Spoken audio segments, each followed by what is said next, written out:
Dubai adopts first virtual asset law, Dubai crypto currency में, और एक स्टडी के अनुसार 2021 में मोर देन 14 बिलियन डॉलर जो है वो crypto criminals made a record 14 billion dollar haul in 2021। और आज ही टाइम्स ऑफ एक एक्सप्रेस में समाचार है कि केरल के अंदर अब्दुल गफूर नाम का एक व्यक्ति पकड़ा गया है जो क्रिप्टो करेंसी के फेक रैकेट में शामिल था, और 1200 करोड़ का वो रैकेट था जिसमें लोग पकड़े गए हैं। और अब तो जैसे ही अब 1 तारीख के पहले investors started parking this currencies in private wallets, और 8 billion worth crypto asset expected to go out of country. तो महोदय, मैं निर्मला जी से आग्रह करूंगा कि और इसके बारे में विचार हो। और इतना ही नहीं तो ऑनलाइन गेमिंग के बारे में, कि ऑनलाइन गेमिंग के अंदर भी जो गैम्बलिंग हो रही है गेमिंग के नाम पर, मैं गेमिंग के विरोध में नहीं हूं, और एक अनुमान है कि 2.8 बिलियन डॉलर की इंडस्ट्री केवल फैंटेसी गेम की और 2022 के अंदर होगी। तो कैसे रेगुलेट किया जाए ऑनलाइन गेमिंग को, ऑनलाइन लेंडिंग को?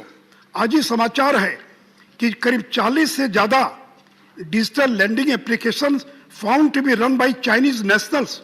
तो बड़े पैमाने पर online lending, social media, edtech, ये जो नई टेक्नोलॉजी है इसको कैसे रेगुलेट किया जाए? और ये जो आईटी कानून बना हुआ सौती महोदय, ये 20 साल पुराना है। मैं सरकार से आग्रह करूंगा कि जो आईटी एक्ट है उसको नए सिरे से ड्राफ्ट किया जाए ताकि वर्तमान की चुनौतियों का जो मुकाबला कर सके। और फिर मैं निर्मला जी से भी आग्रह करूंगा कि बहुत जल्दी कोई एक पेपर पब्लिश किया जाए IMF, world bank, financial stability board के साथ मिलकर, टू डिवाइस अ फ्रेमवर्क, ताकि पब्लिक कंसल्टेशन में कि क्या क्रिप्टो है, क्या NFT है, क्या किया जाना चाहिए, और वर्चुअल डिजिटल करेंसी की जो घोषणा की गई है उसके बारे में भी जल्द से जल्द विचार किया जाए। श्री महोदय, मैं इसके बारे में एक और बात कहना चाहूंगा। ये क्रिप्टो करेंसी के बिक्री पर केवल 18% GST लगता है, और वो भी जो सर्विस प्रोवाइडर है, जो एक्सचेंज चलाने वाले लोग हैं, वो जो सर्विस प्रोवाइड करते हैं उस पर 18% टैक्स लगता है। मैंने 0 आवर में उठाया, तो मैं फिर इस बात की आपसे मांग करता हूं कि because it is no asset, no security, no commodity, no goods, no services, and cryptos are similar to lottery, casinos, betting, gambling, horse racing, और इन सारी चीजों पर पूरे ट्रांजैक्शन वैल्यू पर 28% टैक्स लगता है।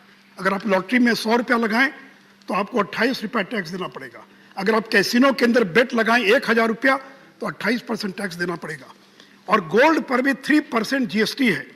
इसलिए मैं आपसे आग्रह करूंगा कि GST काउंसिल को इस बात का विचार करना चाहिए कि भले ही वो 1% हो, 0.1% हो, लेकिन टोटल ट्रांजैक्शन वैल्यू जो क्रिप्टो का है उस पर GST लगाने के बारे में और सरकार को विचार करना चाहिए।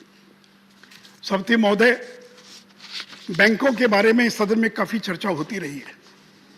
KV कामत, जो इंडियन बैंकिंग के रिटेल गुरु माने जाते हैं, उन्होंने पिछले दिनों एक लेख में लिखा, in more than 50 years I been in banking business में, 50 साल से बैंकिंग बिजनेस में हूं, I have never seen their balance sheets as clean and healthy as today in terms of bad assets. 50 साल में आज तक हमने बैंकों की इतनी बेहतर व्यवस्था को नहीं देखा है। India's banking industry is in its best shape in terms of quality of assets and quantum of capital. एक rating agency Indian rating and research वो लिखता है, banking system health is at its best in decades. सती महोदय, मैं इस बात को स्वीकार करता हूं कि 2018 में NPA बढ़कर 5 गुना NPA बढ़ गया। हमारी आलोचना होने लगी कि 14 में आए और NPA 5 टाइम्स बढ़ गया, 2.16 लाख करोड़ से 10.36 लाख करोड़।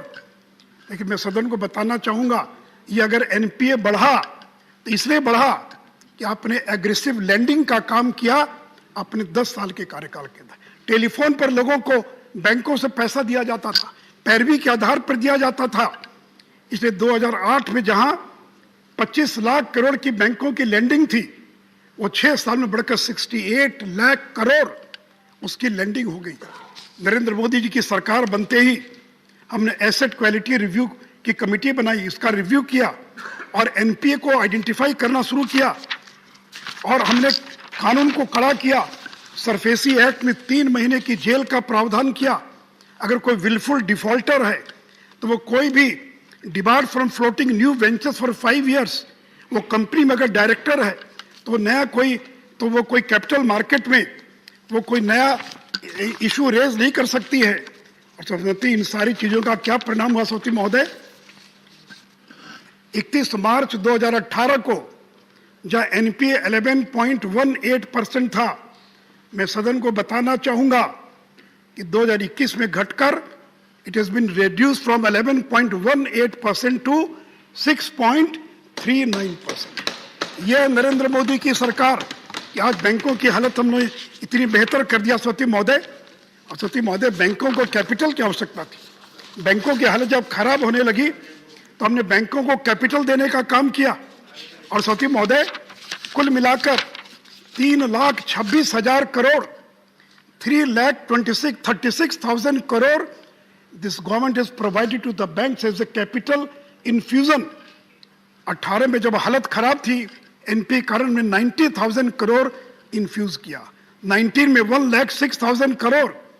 लेकिन मैं सदन को बताना चाहूंगा, निर्मला जी यहाँ बैठी हैं, इन द ईयर 21-22 हमने बजट में प्रोवाइड किया था 15,000 करोड़ हम इन्फ्यूज करेंगे कैपिटल के रूप में, लेकिन केवल 4,600 करोड़ की आवश्यकता पड़ी। 10,000 करोड़ की बचत हो गई और 23-24 में बजट में कोई प्रोविजन नहीं किया। हमको कोई भी बैंक्स में कैपिटल इन्फ्यूज करने की कोई आवश्यकता नहीं पड़ेगी। सभापति महोदय, यह है कि आज बैंकों की स्थिति जो इतनी बेहतर हुई है और बैंकों की आमदनी बढ़ गई। सभापति महोदय, एसबीआई की आमदनी 20,000 करोड़ प्रॉफिट इन 2021, जहां 16-17 में 1,300 करोड़ का लॉस था। बैंक ऑफ बड़ौदा 18-19 में लॉस था 8,000 करोड़, अब प्रॉफिट है 828 करोड़। पंजाब नेशनल बैंक 2,000 करोड़ का प्रॉफिट 2021 में, जहां 8,000 करोड़ का लॉस था 1920 में। और सभापति महोदय, आप कहते हैं करप्शन के खिलाफ लड़ाई, और चुनाव में कहा जाता था कि मोदी चोर है, नीरव मोदी, नरेंद्र मोदी, जितने मोदी सारे के सारे मोदी चोर है, आपने भगा दिया। लेकिन सभापति महोदय, मैं सदन को बताना चाहूंगा कि विजय माल्या, नीरव मोदी और मेहुल चोकसी जो 22,585 करोड़ का जो फ्रॉड करके पब्लिक सेक्टर बैंक्स के पैसे को जिन्होंने साइफन किया था, डाइवर्ट किया था, मैं सदन को बताना चाहूंगा, out of that 22,585 crore 19,111 crore की प्रॉपर्टी अटैच की जा चुकी है। 22,585 करोड़ में 19,111 करोड़ की संपत्ति को जब्त किया जा चुका है और 15,113 करोड़ की संपत्ति बैंकों को वापस सौंप दी गई है। और इतना ही नहीं सभापति महोदय, बैंकों ने 15,113 करोड़ की जो संपत्ति उनको वापस मिली, उसको बेचकर 8,000 करोड़ बैंकों ने पैसा प्राप्त कर लिया है। सभापति महोदय, कोई बचकर नहीं जाएगा नरेंद्र मोदी के सामने, चाहे वो विजय माल्या हो, नीरव मोदी हो और मेहुल चोकसी हो। और सभापति महोदय, हमने तो कार्रवाई कर दिया। सभापति महोदय, हमने तो कार्रवाई कर दिया। और आपकी क्या स्थिति सभापति महोदय? इसी सदन में एक प्रश्न के उत्तर में बताया गया कि 128 केसेस पेंडिंग हैं 6 राज्यों के अंदर, जब बैंक फ्रॉड के केसेस हुए और सीबीआई ने मांग किया कि हमको कंसेंट दीजिए, परमिशन दीजिए, क्योंकि आपने जनरल कंसेंट विड्रॉ कर लिया। 1.5 साल हो गया, आपने कंसेंट देने से इनकार कर दिया।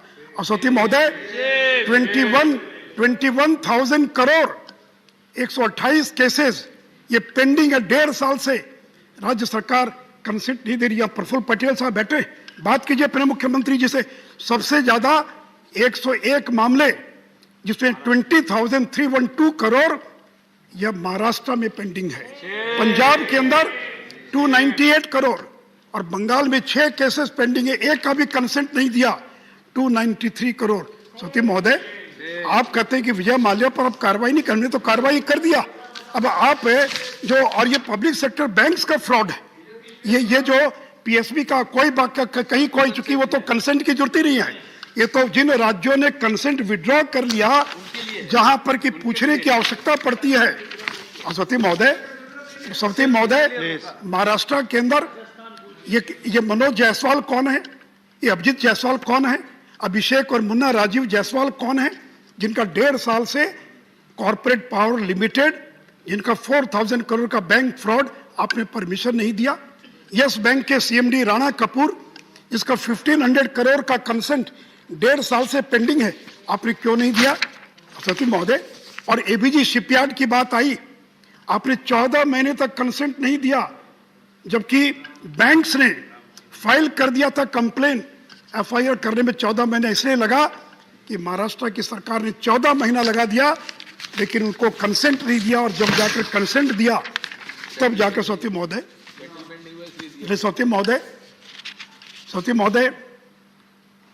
पिछले 2 वर्षों के अंदर जिस प्रकार से हमारी सरकार ने काम किया है, इंडिया का एक्सपोर्ट रिकॉर्ड, आजादी के बाद के सारे रिकॉर्ड हमने तोड़ दिया। और 400 बिलियन से ज्यादा का 10 दिन पहले ही, और हमने एक्सपोर्ट का टारगेट पूरा कर लिया सभापति महोदय। और उसी प्रकार, और पीएम ने कहा कि local goes global, history has been scripted, milestone in India's journey towards आत्मनिर्भर भारत। एग्रीकल्चर एक्सपोर्ट 23 बिलियन का टारगेट हम पार करने जा रहे हैं। आज चावल का एक्सपोर्ट, भारत दुनिया का सबसे बड़ा चावल का एक्सपोर्टर है। हम 90 देशों को एक्सपोर्ट कर रहे हैं, और इस बार हम एग्रीकल्चर एक्सपोर्ट का पूरा टारगेट जो है उसको हम पार करेंगे। और वीट का एक्सपोर्ट सभापति महोदय 380% हम ज्यादा एक्सपोर्ट कर रहे हैं सभापति महोदय। और यूक्रेन रूस क्राइसिस के कारण पूरी दुनिया के अंदर जो गेहूं का संकट पैदा हुआ है, आज हमारे किसानों की यह स्थिति है। मध्य प्रदेश, पंजाब, बाकी राज्यों के अंदर एमएसपी से 200 रुपया ज्यादा किसानों को बाजार के अंदर मिल रहा है सभापति महोदय। केवल इन्हीं चीजों में नहीं तो मोबाइल फोन, मैं सदन को बताना चाहूंगा कि एप्पल ने 12,000 करोड़ का मोबाइल फोन एक्सपोर्ट करने का काम किया है। सैमसंग ने 20,000 करोड़, जब 2017-18 में 1,300 करोड़ का स्मार्टफोन हमने एक्सपोर्ट किया था, वो 32 टाइम्स बढ़ गया। और 2021-22 में 42,000 करोड़ से ज्यादा का स्मार्टफोन हमने भारत से और एक्सपोर्ट करने का काम किया है। जबकि सेमीकंडक्टर्स की कमी थी, लॉकडाउन के कारण डिसरप्शन था, चाइना से तनाव के कारण कंपोनेंट्स के आने में देर थी। लेकिन ये पीएलआई स्कीम का कमाल है, जब एप्पल और सैमसंग ने भी अपना सेंटर यहां पर स्थापित कर लिया है। सभापति महोदय, 1 रैंक 1 पेंशन की बार बार बात आती थी। अभी सुप्रीम कोर्ट में लोगों ने चैलेंज किया था, मैं सुप्रीम कोर्ट का धन्यवाद देना चाहूंगा। सुप्रीम कोर्ट ने कहा नो कॉन्स्टिट्यूशनल इन्फॉर्मिटी, जिस तरह से ओआरओपी भारत की सरकार ने लागू किया है, उसमें कहीं कोई कठिनाई नहीं है। और सती महोदय, पूरे डिफेंस बजट का 1/5वां हिस्सा केवल हमारा पेंशन पर जाता है। और सदन को मैं इतना ही बता दूं, तो 13-14 में 45,000 करोड़ पेंशन लायबिलिटी थी, वो बढ़कर 1,28,000 करोड़ हो गई, लगभग 4 गुना बढ़ गई। लेकिन फिर भी हमने अपने 36 लाख से ज्यादा जो सैनिक और सिविल डिफेंस के लोग थे, उनको ओआरओपी को हमने लागू करके अपने वायदे को पूरा करने का काम किया है। सभापति महोदय, बार बार इन्फ्लेशन की चर्चा होती है। शक्ति सिंह गोयल जी तो 2/3 समय केवल इन्फ्लेशन पर ही लगा दिया उन्होंने। मैं सदन को बताना चाहूंगा, अमेरिका जैसा देश, हम तो भारत हैं, 40 साल में जैसी महंगाई अमेरिका को फेस करनी पड़ रही है, आज तक अमेरिका ने वैसी महंगाई को नहीं देखा था। 7.9% consumer price index in February 20, which is 40 years high. UK के अंदर 30 साल में सबसे ज्यादा चरम महंगाई 6.2%। और यूरोजोन, जिसमें 19 देश जो यूरो का इस्तेमाल करते हैं, वहां पर 5.8% जो है वहां पर इन्फ्लेशन की रेट है। और भारत में इन्फ्लेशन की रेट क्या है? 6.07%। और मैं ये भी बता दूं उपसभापति महोदय कि जब आपकी सरकार थी और जब पेट्रोल का दाम बढ़ रहा था, हमारे यहाँ तो 2022 में इन्फ्लेशन रेट 6 के आसपास है।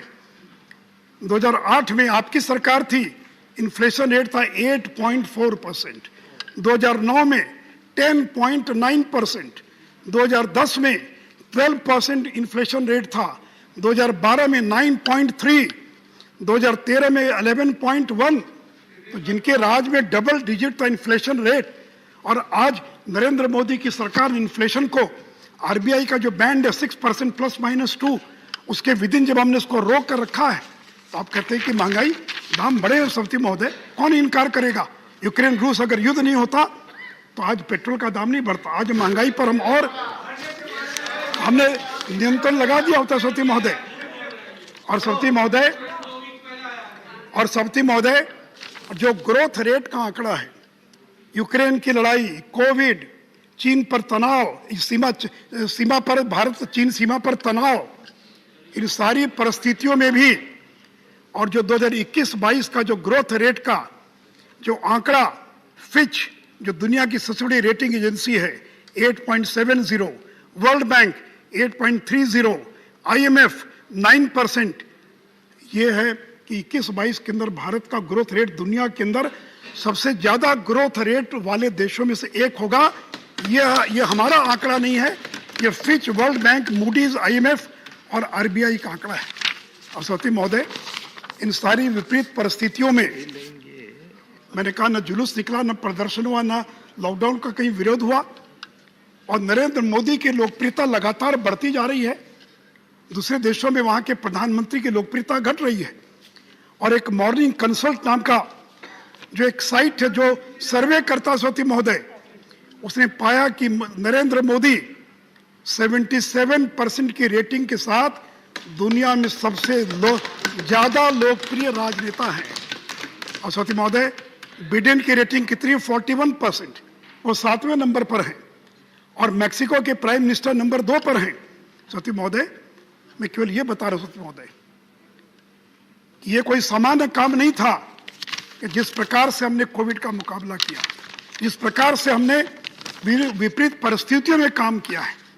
तो अंत में इतना ही कहूंगा कि अगर नरेंद्र मोदी नहीं होते तो इन चुनौतियों का मुकाबला नहीं हो पाता। ये नरेंद्र मोदी और उनकी सरकार थी, उनकी सुदृढ़ इच्छा शक्ति थी। ये व्यक्ति जो टकराना जानता है, बुल्स बाई हॉर्न जिसको कहते हैं, सामने से पकड़कर वो डरता नहीं है, घबराता नहीं है, हर चुनौती को अवसर में बदलता है, और सफलता की कदम उसको चूमने का काम करती है। और अंत में इतना ही कहूंगा सवती महोदय, सीढ़ियां उन्हें मुबारक हों, सीढ़ियां उन्हें मुबारक हों जिन्हें सिर्फ छत तक जाना है। जिनको केवल छत तक जाना है वो सीढ़ी पर चढ़कर चले जाएं। तो सीढ़ियां उन्हें मुबारक हों जिन्हें सिर्फ छत तक जाना है। मेरी मंजिल तो आसमां है, मेरी मंजिल तो आसमां है, रास्ता खुद मुझे बनाना है, रास्ता खुद मुझे बनाना है। सवती महोदय, इन्हीं शब्दों के साथ मैं निर्मला जी को और आदरणीय प्रधानमंत्री जी को और धन्यवाद देता हूँ, अपनी बात समाप्त करता हूँ। धन्यवाद। धन्यवाद। The next speaker is TKS Elangobal. Thank you, Honorable Vice Chairman, sir. Repeatedly, I have been talking about the budget exercise, and repeatedly, I have been asking whether what good this budget has done to the people who were suffering for the past 2 years, their daily wages particularly. There is nothing in this budget for the daily wages. That is my grievance. It helps others, not the daily wages. And they were jobless for quite some time. When we ask about this, they talk about the injection for COVID dose, vaccination. They are going to die because of want of food. They need food. They have no jobs. They don't know what to do. What this budget has done to that section of the society, I don't know. There is nothing here. Our honorable member Sushil Kumar Modi was talking about the profit in the banks. I know how the profits can be made. The banks run by the funds from the depositors. If you reduce the interest for the depositors, profit will go up. It's a simple logic. And what is the rate of interest for the depositors 7-8 years back, and what is the rate of interest the banks are giving today? That is the question.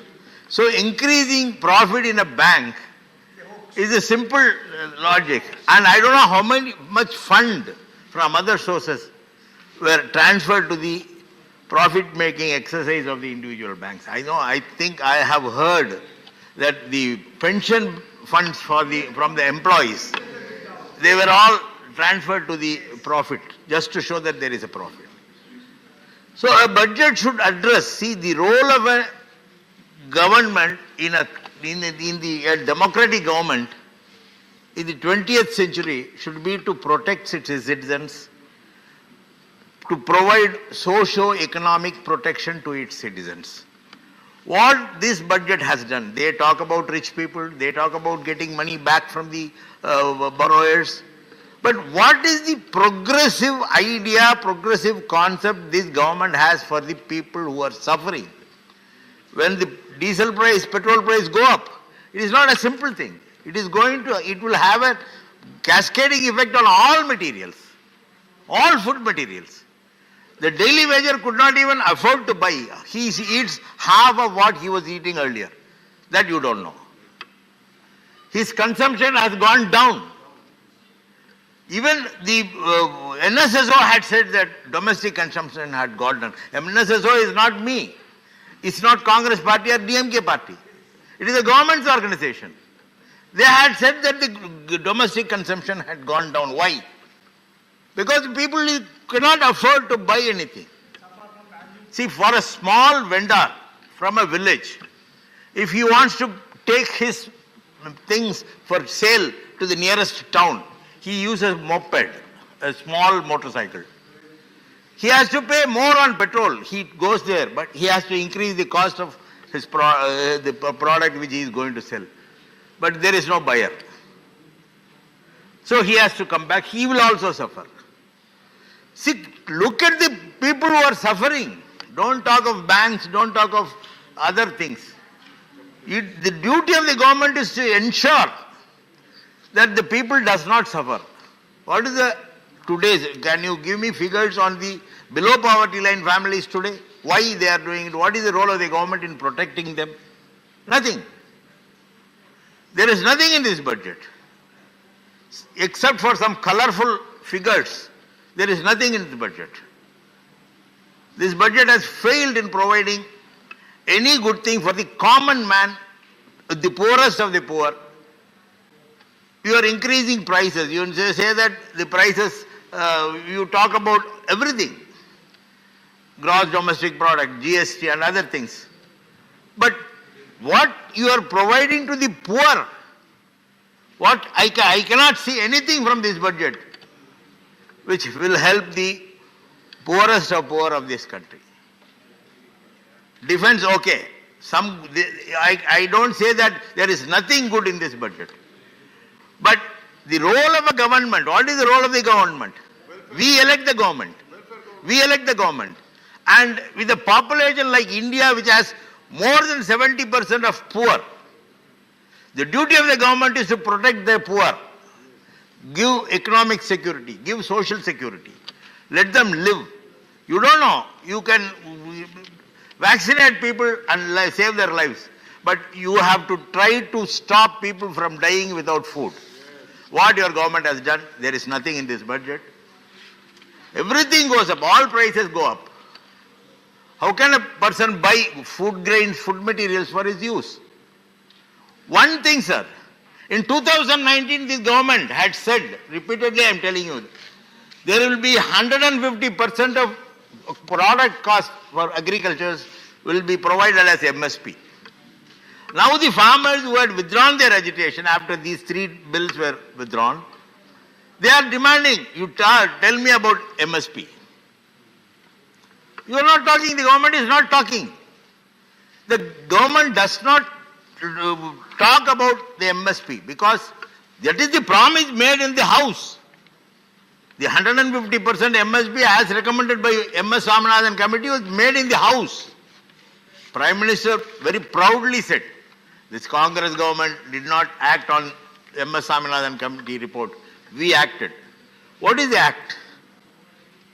There is nothing. This very simple promise of providing 150% of the cost price as MSP is not announced even today. Private players, as our friend Shaktijil Singh Goyal was talking about Jio. There was a joke in our, which I read in the Facebook. Somebody, small boy asked his father, "Father, Jio is a government company?" Father answers, "No, my dear son, the government is Jio's company." That is the joke. So that much of privatization is taking place in this country. Why? Make in India. When what we are making in India is stopping. And you call for make in India. So the problem with this government is they want to say something which is factually wrong. They want to do something which will not do good to the poor, but do good to the rich. And the budget, every budget, 9th budget, see, I am repeatedly telling that every budget has a very promising features, but in practice, nothing is promising. Every year we are deteriorating. Our poor still stand as poor. With these words, I conclude, sir. Thank you. Thank you. The next speaker is Dr. Amar Pradhan. Patnaik. I'm sorry. Patnaik.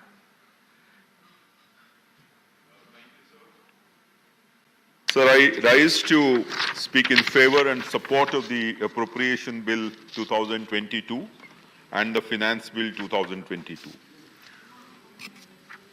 However, while doing so, sir, I would like to make certain suggestions, certain concerns that India should be worried about, whether this government or when they were there, all of us should be worried about, all members of parliament, the entire country should be worried about.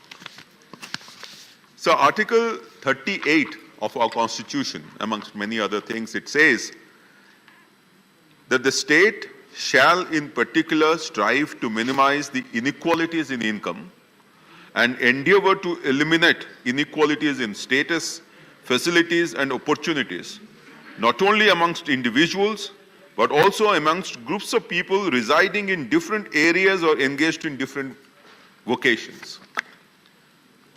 My concern is, which I want to flag here, whether we have achieved this. Sir, allow me to quote the Gini coefficient, which is a measure of inequality in society. From the year 2000 to the current year, 20 years period, the Gini coefficient has increased from 74.7 in 2000 to 82.3 in 2020. So while we are talking about growth, the GDP growth, the economic growth, increasing the size of the cake, what we have actually increased also simultaneously is the inequality in society. We have to think about this. We have to think about our economic policy as to why the inequality is not decreasing. What we call as growth is not becoming as inclusive as we would have liked, where the GDP, economic GDP, is increasing. The maximum increase was in fact during the period 2000 to 2006. Now if you look at Gini index, another indicator of the World Bank, it has also increased from 34.4 in 2004 to 35.2 in 2020. Amartya Sen once said that there is a kind of tolerance to inequality in this country. It is seen in what is considered acceptable as a means of judging the performance of the economy. If the incomes of a few people rise, that is treated as evidence for economy doing well. The tolerance for that idea is worrying. It's not only Amartya Sen. If you look at the 2017 World Bank report, they exactly say the same thing, because too much of inequality would give rise to social strife, civil strife, and the Arab Spring kind of situations. So currently, the economic survey says, I quote the economic survey, last year's economic survey, that the total wealth of the middle class, which is 40%, which was 45% of the total income wealth in 1981, it decreased to 22.9% in 2020. 3.2 crores people, middle income population, the size of the middle class decreased. 5 out of 6 multidimensionally poor are SC, ST or OBC. 12% of poor live in female-headed households. So therefore, we need to have greater investment in education, health, nutrition, and the purchasing power of people at the bottom of the pyramid, income wealth pyramid, has to increase. But it is very well said to demand all this and ask for all these things to happen unless we raise the revenues for it. The finance bill is a document which basically lays out the plan for raising revenues for it. Now, how do you do it? So, the tax GDP ratio, sir, in our country, if I quote the figures, it has been hovering around 10.7% in currently, and last 5 years, 9.9%, 11.22%. There has to be something to increase our tax GDP ratio. Some way, some method has to be devised. One of the ways which I am going to plead for here is and which I think is something that the finance bill has missed, is the reintroduction of wealth tax or a COVID tax. How do you generate resources for meeting social sector expenditure? I spoke in my budget speech, sir, that the social sector expenditure as a percentage of GDP, not in gross terms, has actually remained almost at the same level. Unless we increase that, obviously the inequality indexes will not improve. Now, I have, sir, certain figures to say that if you impose this tax, as per the Oxfam India report, 1% of wealth tax on the 98 billionaires would finance the Ayushman Bharat for more than 7 years.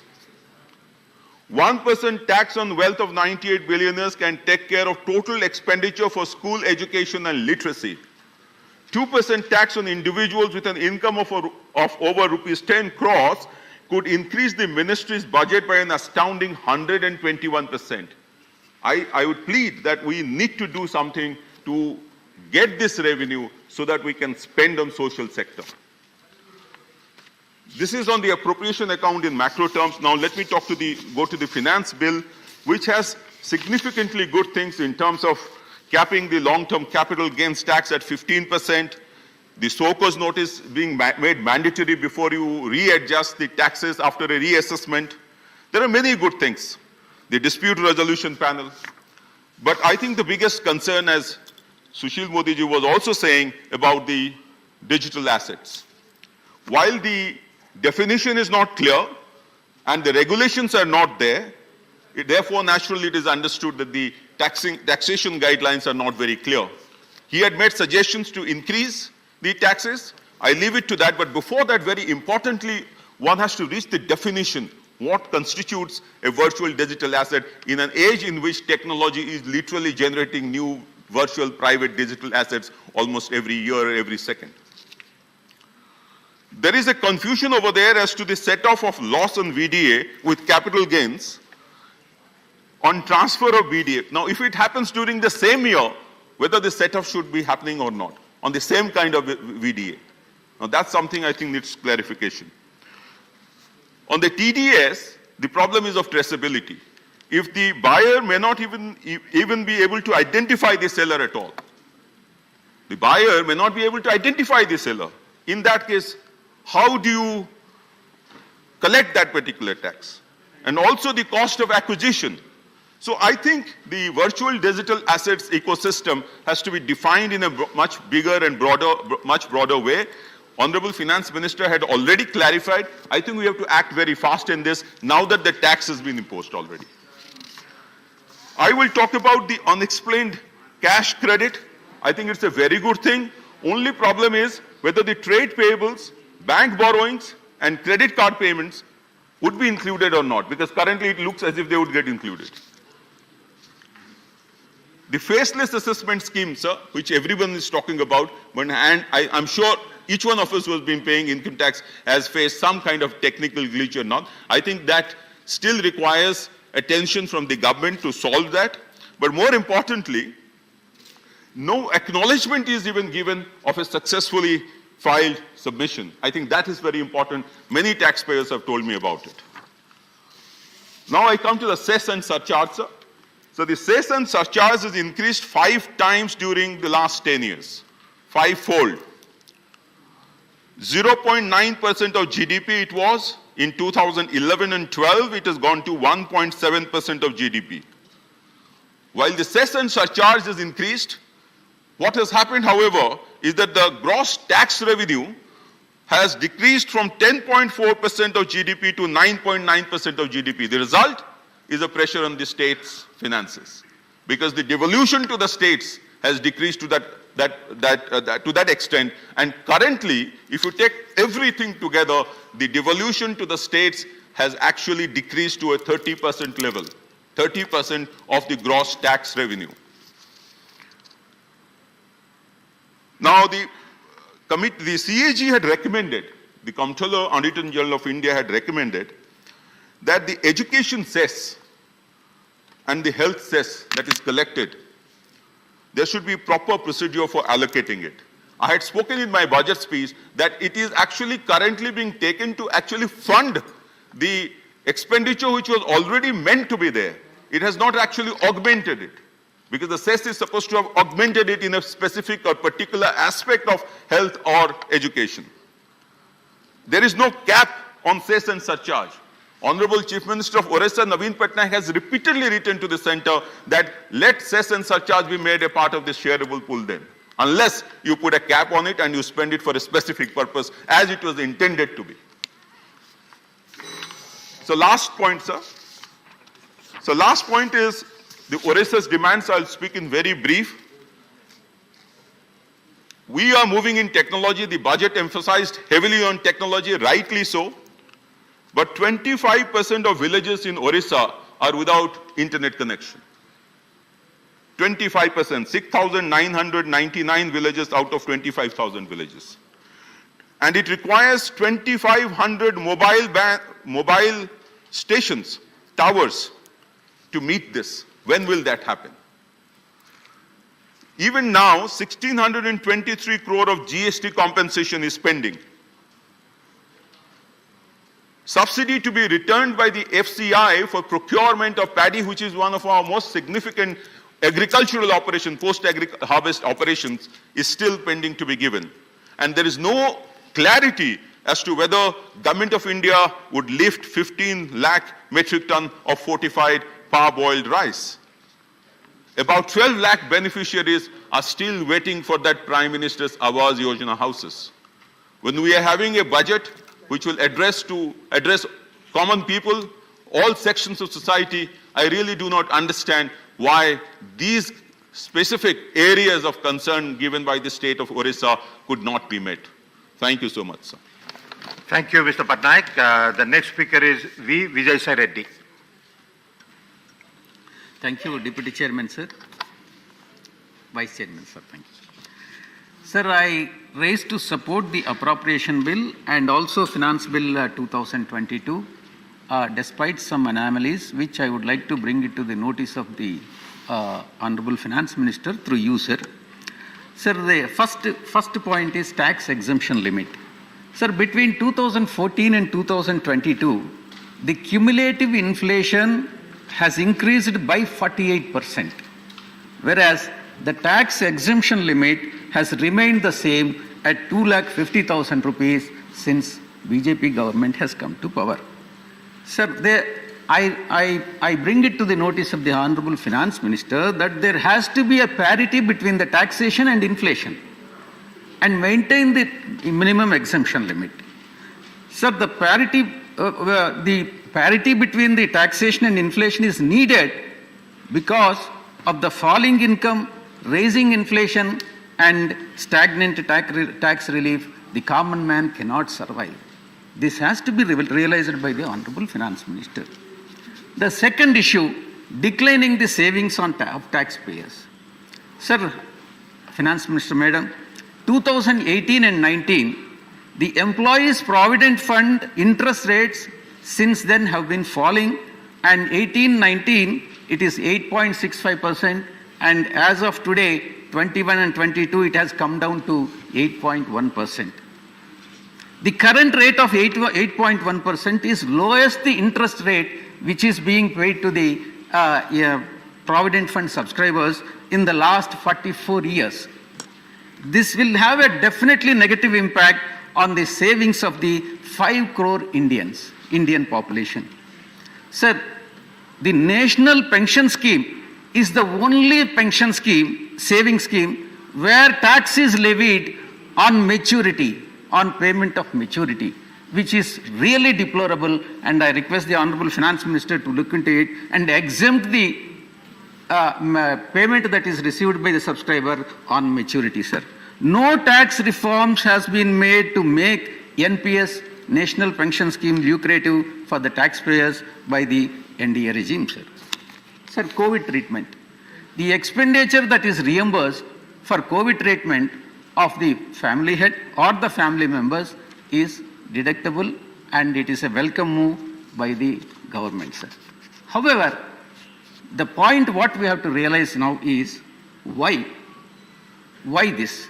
Because the reimbursement occurs when there is no insurance coverage. So there is a need to encourage the health insurance which can be made affordable to masses, and it can be made affordable by the masses only if GST at the rate of 18% is reduced to nil. I request the Honorable Finance Minister. Honorable Finance Minister may say that it is not in our hands. It is in the hands of the state and GST Council. But that is not the reply, sir, what we expect from the Honorable Finance Minister. Though the authority lies with the GST Council, it is the BJP government which is responsible for that, and it can take up the issue, because there are so many states where the BJP is in power, and they can take up the issue in the GST Council and reduce the GST on insurance from 18% to nil, sir. Sir, the next issue is disinvestment of PSUs and public sector banks. And Honorable Finance Minister Madam, by amending the provisions of carry forward losses, you have made the setting off of losses, sir. Under section 79, you are enabling the disinvestment more easier. Sir, the disinvestment of where some of the PSUs are being sold by part, and some of the PSUs are being sold in one go, altogether to a private parties. Sir, disinvestment process of 18 PSUs out of 36 PSUs is complete in some respect or other. The sale of PSBs or GIC, IDBI is already privatized 2 of the PSBs, sir, and 1 general insurance company also is being privatized. Sir, today and tomorrow, All India Bandh is called for only for against the privatization. So we, the state government of Andhra Pradesh, is supporting the Bandh and opposing the privatization of public sector undertakings. Sir, the public, what is expected of the PSUs by the general public at large? General public of this country at large expect the PSUs would contribute to the develop the critical infrastructure and provide affordable goods and services, and third, generate lakhs of employment, jobs, creation of jobs. Sir, it is these PSUs, and I refer to the Visakhapatnam steel plant, during the pandemic has helped the public at large, and which is being privatized now, and who will take care of the public if you start privatizing all the public sector undertakings which are generating profit or likely to generate the profits. Sir, Vizag, coming to Vizag steel plant. Andhra Pradesh is the biggest victim of central government decision to privatize PSU, sir. And the state government has been agitating against the privatization of RINL for the last 1.5 years. Nothing. And BJP is, the ruling dispensation is not able to hear anything sitting in Delhi. What the people of the state who are crying there in Visakhapatnam, sir. Sir, central government wants to privatize VSP, that is Visakhapatnam Steel Plant, for the simple reason that it is incurring losses. In reality, it is not incurring losses, sir. I request the Honorable Finance Minister, Madam, to go into the records, and for the current year, it is 1,000 crore profit, sir. And sir, what has been invested by central government? The central government initially has invested about 5,000 crores in Visakhapatnam Steel Plant. Against investment of 5,000 crores for the last decades, how much it has got back? It has got back by way of dividends about 51,000 crores when it was earning profits. Just because in the recent past, it has incurred the losses, and the decision to privatize Visakhapatnam Steel Plant is really deplorable against the interest of the public, sir. And I request the Honorable Finance Minister, Madam, to scrupulously follow 3 R's, that is restructure, revamp, and revive the public sector undertakings rather than privatizing them, sir. Sir, why? Why Visakhapatnam Steel Plant is right now is incurring losses, not right now, in the past? Because central government has not allotted the mines to that, captive mines. And secondly, central government has refused to restructure the debt and waive the interest. It is because of these 2 reasons that it has incurred losses for a period of 5 years or so, sir. Sir, GST compensation. Sir, I heard the reply of Honorable Finance Minister when Finance Minister has responded to the question in the question hour, and it gave an impression that Madam has extended the GST compensation to states for a period of 5 years. I have repeatedly seen the video and tried to understand what Madam has said. Madam has said that this surcharge, what is levied, would be extended for another period of 5 years for the central government to repay the loans that it has paid to the compensation that has been paid to the states. In fact, Finance Minister Madam has not extended the compensation period to the state, payable to the states. I request the Honorable Finance Minister Madam to kindly reconsider and extend the period of compensation payable to the states for another period of 5 years. Sir, 2 more points, sir. 3 more points, sir. Cryptocurrency. Sir, it is very important, sir. Cryptocurrency. Another 2 minutes are there. Cryptocurrency. For the last 4 decades or 5 decades, Congress has ruled the country, and now BJP is ruling the country. I bring it to the notice of the Honorable Finance Minister that there is a possibility of misusing the cryptocurrency, and I humbly request the Finance Minister Madam to address the issue, sir. And sir, any transaction that is not routed through the exchange, there are about 150, less than 150 exchanges in the world, sir, cryptocurrencies exchanges. Any transaction that is not routed through the exchange, and the transaction that takes place between the 2 individuals, myself and my friend Rameshji, how the government will come to know? See, according to me, there is a possibility of Congress or BJP opening 90 crore account and transfer the funds through DBT, sir. Direct benefit transfer scheme to buy the voters, to lure the voters. So this has to be addressed, sir. And finally, sir, very important amendment to the Finance Act. Madam has proposed and amended Section 147 of the Income Tax Act, which Congress party has misused for 4 decades, sir. Sir, assessing officer, there the words that have been omitted from the section is, according to 147, an assessing officer who has a reason to believe that the income has escaped assessment, he can reopen the assessment. Now, that reason to believe has been omitted and dropped by the Honorable Finance Minister Madam last year. Now, assessing officer has got an unfettered freedom. Whether he has a reason to believe or not, he can reopen the assessment. Now, we are the political parties and regional political parties on which the ruling dispensation can take the vengeance. And earlier they have taken the vengeance and they have foisted, so Congress party has foisted so many false cases. So I request the Honorable Finance Minister, Madam, to kindly look into 147 and then restore the amendments that have been made in the last year, sir. And last point, sir, Section 10, subsection 23C. The charitable institutions, they are all charitable institutions. They are not discretionary trust. Charitable institutions which are covered and comply with the conditions of Section 10, subsection 23C have been, and the conditions have been made more stringent and imposed, and stringent conditions are imposed at par with those of the trust covered under Section 11 and 12. By doing so, we are not doing justice to the charitable institutions, sir. I request the Honorable Madam, Finance Minister, Madam, the government can very well delete Section 10, subsection 23C and make all the trust claim benefits under Section 11 to Section 13 of the Income Tax Act. Such a step will simply simplify the law, and there will not be any separate category of special status of the trust claiming exemption under Section 1023C, sir. Thank you very much. Thank you. Thank you. The next speaker is Dr. V. Sivadasan.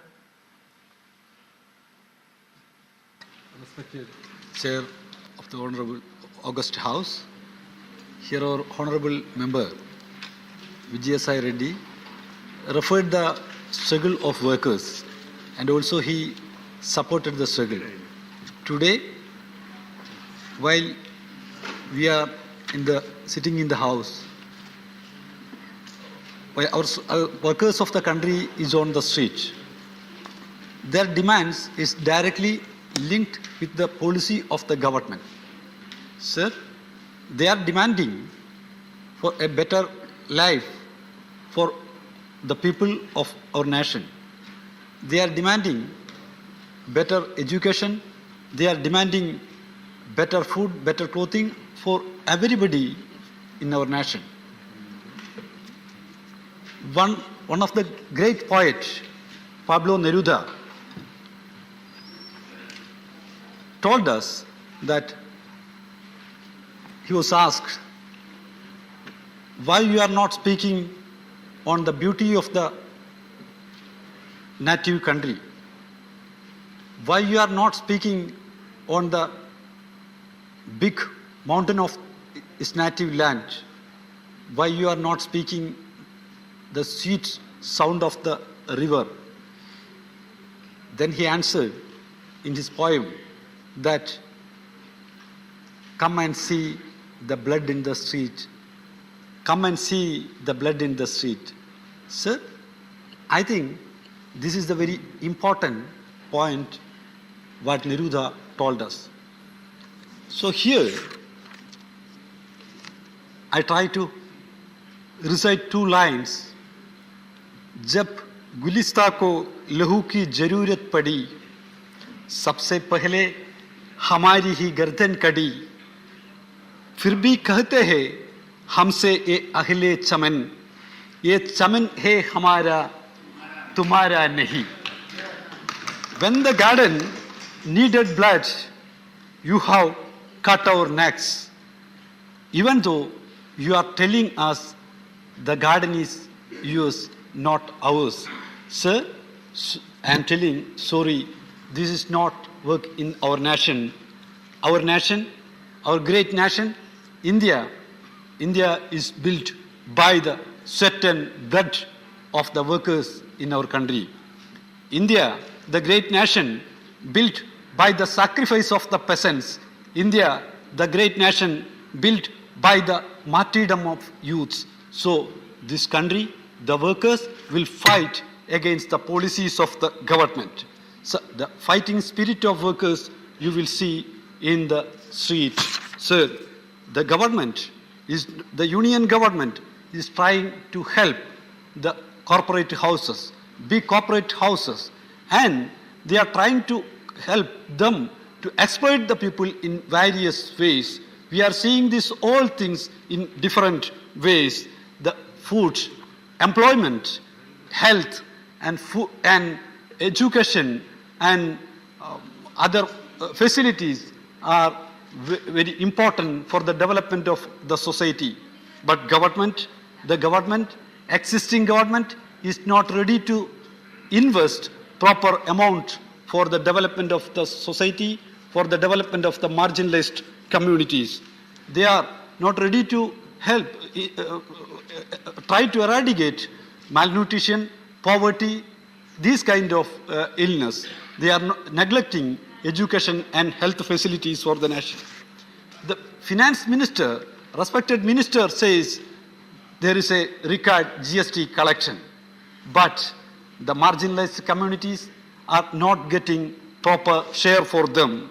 So, sir, the budgetary allocation, the figures are clearly shown that the common people will be charged and richest will be benefited. This is the existing condition. Sir, again I am telling, there was a lot of incidents which prove the anti-people approach of the government. One of these, sir, related to the midday meal system. 1,500 crore rupees has been reduced in this year present budget. So it will affect the students, especially those who are from the marginalized section. Sir, currently in India, young children are facing lot of crisis. They are facing different problems. We see child mortality, maternal mortality, stunted growth, wasting, and anemia. So the number of anemic children in India is the largest in the world. Sir, now the world is discussing the situation in Sri Lanka. There, the common people is in the long queue for getting a piece of bread and water. Sir, I am adding something related to this, sir, but in India, the anemic children is 94 million. Sir, 94 million, it means this 94 million means this is 4 times of entire population of Sri Lanka. That means 4 crying Sri Lankas are here. Here in India, starving Sri Lanka, 4 starving Sri Lanka is here, sir. So again, another thing is, sir, now we are discussing the Ukraine issues. There, the bleeding war field of Ukraine. Sir, the number of the anemic children in India is the more than the 2 times of Ukraine, entire population of Ukraine. So this also will be discussed here, sir. Sir, UNICEF report says that the major portion of the death of children under 5 is related to malnutrition. Every day in India, more than 4,500 children die. In a single minute, we are losing 3 children. Sir, in Global Hunger Index 2021, the position of India 101 out of 116 countries. Sir, Global Hunger Index has been prepared on the basis of the performance in undernourishment, child wasting, child stunting, and child mortality. The report of National Family Health Service, NFHS 5, has shown the status of India. In these areas, in India, we will see these all cases. A huge urban-rural divide also we are seeing. The extreme divide between urban and rural areas is pointed in the report. Sir, in neonatal mortality rate, the child death before the first 28 days of the birth, urban is 18, rural is 28, average, national average is 25. Infant mortality rate, sir, urban is 27, rural is 38, average 35. Under 5 mortality rate, urban 32, rural 46, average is 41. Child stunting, urban is 30, rural is 35, national average is 41. So child wasting, urban 35, rural 37, average, national average is 35. Sir, 2 points, sir. underweight is urban 27, rural 33, national average is 32. Sir, these all things I am quoting from the report of the government report. In this capital city, sir, Delhi, 3 girls aged between 2 and 11 starved to death, sir. Doctors in the hospital, after the postmortem report, they said, sir, they had not eaten a single piece of bread in the previous 7 days. In previous 7 days, sir, they couldn't take a single piece of bread. The majority of the workers in India are getting very meager amount as their wage. Sir, the minimum wage of employees in various parts, sir, their minimum wage is below than the price of the 2-liter petrol, sir. And there is a huge decrease in the real wages of the workers. The existing wages to the workers is not sufficient for to buy even a liter cooking oil. Sir, even a cooking oil, they are unable to buy with their wages, sir. Sir, the workers have their own dreams. They have dreams for better education. They have dreams for better food, for clothing, and these all things, sir. Everybody have their own dreams, but they are unable to fulfill their dreams with this wage. The workers of the world unite is the word is in our hearts, sir. And Max, in his great work, you told you have nothing to lose. Also, we are keeping in mind. So, sir, I am repeatedly telling to you, एक बाग नहीं मनोजा एक बाग नहीं एक गेत नहीं हम सारी दुनिया मांगेंगे. So, sir, here, sir, our constitution, preamble of the constitution says, we, the people of India, having solemnly resolved to constitute India into a sovereign, socialist, secular, democratic republic. So, sir, these words I am concluding. Thank you, sir. Thank you. Thank you, Dr. Sivdasan. The next speaker is Dr. M. Thambudurai. Thank you, Mr. Chairman.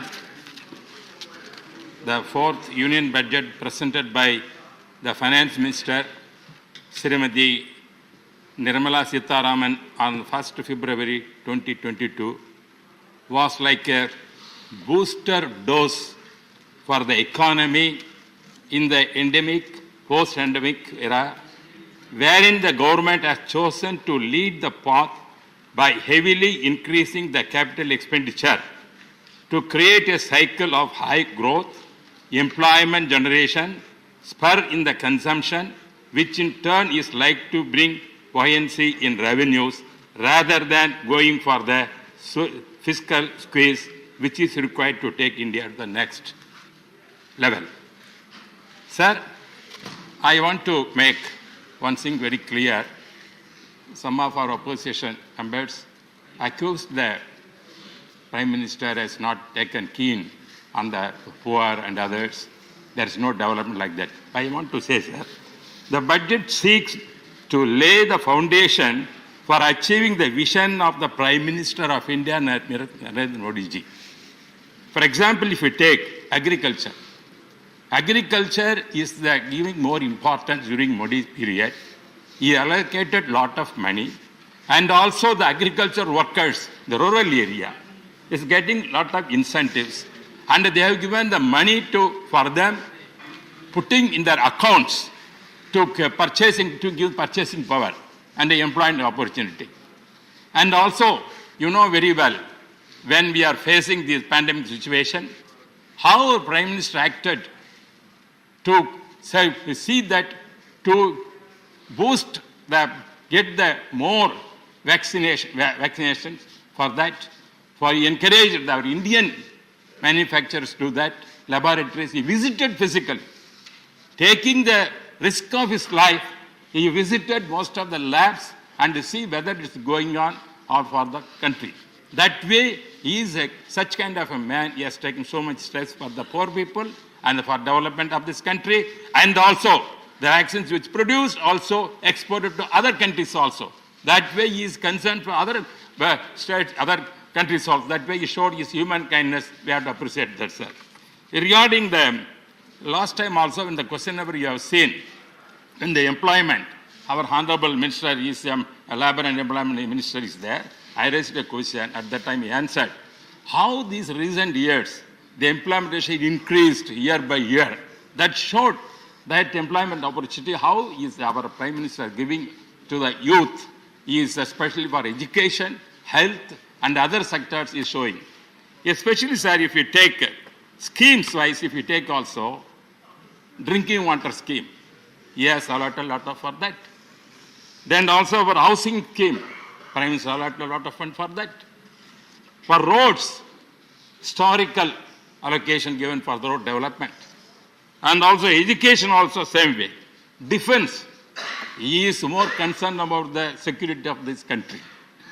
That is why when Prime Minister has taken over this reins of this country, he is concentrating more on the defense sector to see that external threat must not be there, especially from Pakistan or China and other countries. That shows this capacity, how that when he is investing more, employment is giving is also getting, sir. And also, especially MSME sector. MSME sector is given more than 9% of that thing has been increased to give them a lot of employment opportunity. Sir, I want to say some things regarding the Tamil Nadu also. Sir, Edapadi Palaniswamy as a chief minister at that time, a lot of welfare schemes for socio-economic schemes.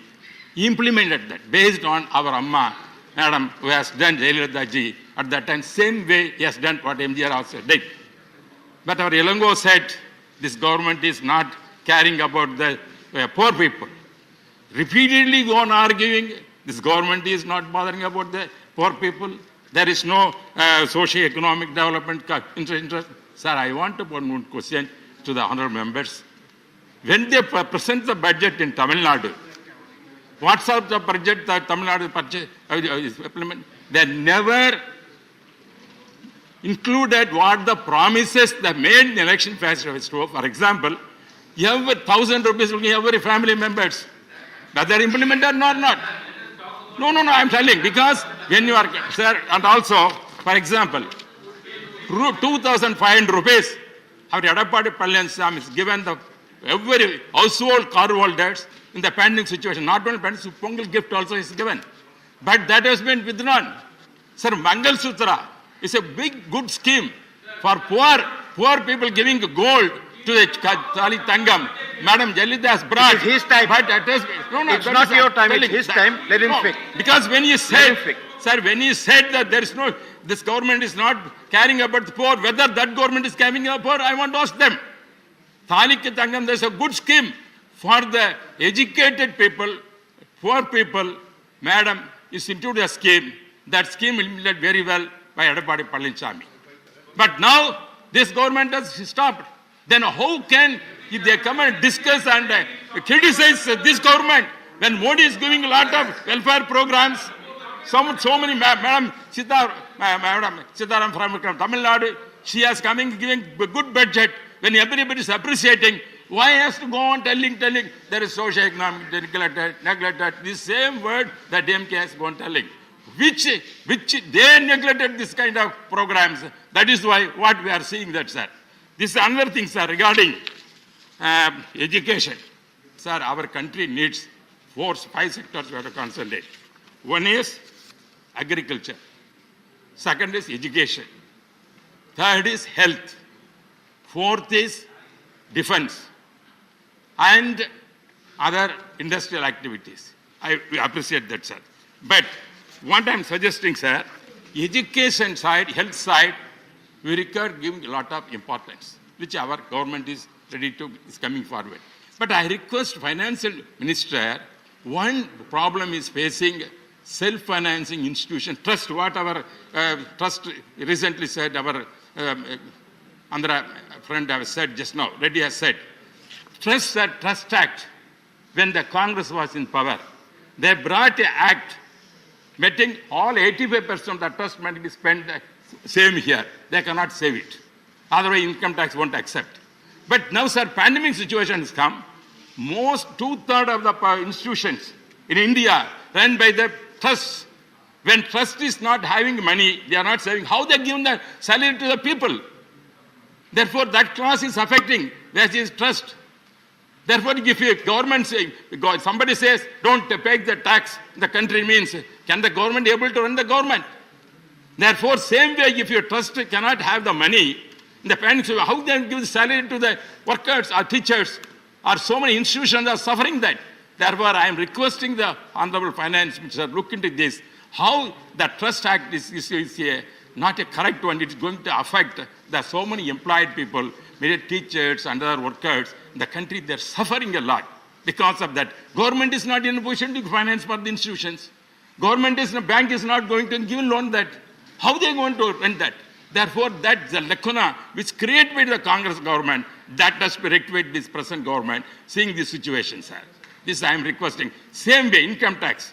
Income tax department, madam has given certain concession last time. Appreciate that. At the same time, previous government, nothing done. I know that.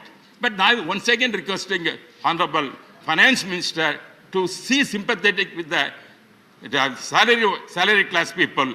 When price index is gone increasing, your slab is still you are maintaining that. Therefore, they are not in a position to pay that. Therefore, I humbly request Honorable Finance Minister to look into salary people problem, how you can further give concession. That is my humble request. I pray I may welcome this budget.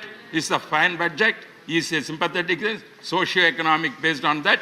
And also, Narendra Modi ji is very concerned about the poor people, and he has brought so many schemes, relevant schemes. I once again appreciate this government, sir. Thank you very much. Thank you. The next speaker is Sukhendu Sagarrai. While participating in this appropriation and finance bill, the first thing that occurs to my mind is that this government has given a return gift to the nation after the elections in the 5 states recently held. First of all, the petrol and diesel prices have risen 6 times in 7 days. LPG cylinders costlier by 50 rupees, and it is almost rupees 1,000 per cylinder. Prices of kerosene oil have doubled. Edible oil prices are up by 25 to 40%. 11% hike in prices of essential medicines, and it will be further rise in the coming months, according to reports. So, rise in prices of cereal, fruits, vegetables is driving up the food inflation. Petrol prices for bulk users has been increased by rupees 25 per litre, and jet fuel prices have also increased by 18%. Everybody knows in this country that when the price of bulk users for particularly diesel is increased, there will be cascading effect on all the essential commodities because of the transportation of the goods from one station to another. Sir, Moody's Investors Services has estimated that fuel retailers together lost around rupees 19,000 crores in revenue for keeping petrol and diesel prices on hold during elections in 5 states, because the government did not want to rationalize the price during election because of the political reasons. And after 5-6 months, it has been doubled, tripled, and going up every day. So my submission to the government would be that it needs to be ensured that these losses are not entirely transferred to the common people. So far the finance bill is concerned, it was passed in Lok Sabha after accepting 39 amendments to the bill that was tabled. Why was there so many amendments? Was it because of vote drafting? Was it because of careless proofreading? Or failure to complete stakeholder consultations and feedback gathering ahead of introducing bills in Parliament? Because everything done in a hush-hush manner, and all on a sudden it is tabled in the Parliament, either in this house or on this house. So far finance bill is concerned, it was tabled naturally in the other house. So government is emptying out the piggy banks, the borrowings from small savings. The borrowings from small savings are designed to support household and pensioners, not to finance the government's deficit. In 2021, the government budgeted to borrow 2.4 lakh crore from small savings, but ended up borrowing more than double of this figure. For 22